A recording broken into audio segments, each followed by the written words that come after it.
Hello! അങ്ങനെ ആദ്യമായിട്ട് അകുവിനെയും കൊണ്ട് കോവളം ബീച്ച് കാണാനുള്ള പോക്കാണ്. അങ്ങനെ വണ്ടി മുകളിലിട്ടിട്ട് അകുവിനെയും കൊണ്ട് അങ്ങ് നടന്നു പോവുകയാണ്. കുറേ ദൂരം നടന്ന് നടന്ന് കോവളം ബീച്ചിന്റെ അടുത്തെത്തി. ഇതെവിടെയാണ് എന്നെയും കൊണ്ട് പോണേന്ന് അറിയാതെ അകു ഒരേ നോട്ടം. അങ്ങനെ കോവളം ബീച്ചിന്റെ സൈഡിൽ എത്തിയപ്പോ ഇതെന്താടാ ന്യൂ ഇയർ നേരത്തെ.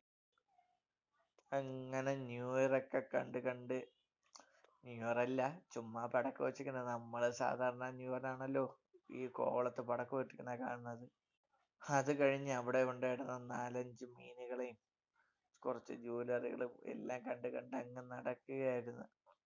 അത് ഒന്നും വാങ്ങാനൊന്നും അല്ല, ചുമ്മാ ഓരോ സാധനങ്ങളുടെ വില ചോദിക്കുന്നതാണല്ലോ മലയാളിയുടെ സ്വഭാവം.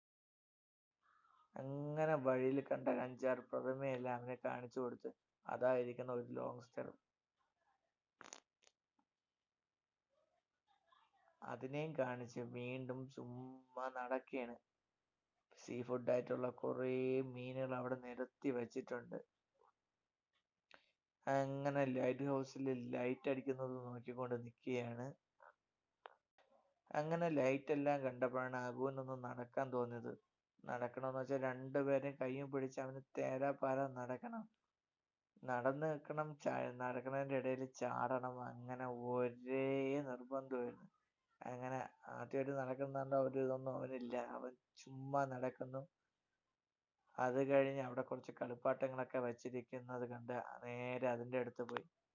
അവിടെ ചെന്ന് തലയിൽ വെക്കാൻ 2 കൊമ്പ് വാങ്ങി കൊടുക്കാന്ന് പറഞ്ഞപ്പോ അവനെ ഒന്ന് വച്ചു കൊടുക്കാൻ നോക്കിയപ്പോ അവിടെ ഇരുന്ന് അവന്റെ ജോലി മണ്ണിൽ കളിച്ചുകൊണ്ടിരിക്കുകയായിരുന്നു. അങ്ങനെ കോവളം കൊണ്ട്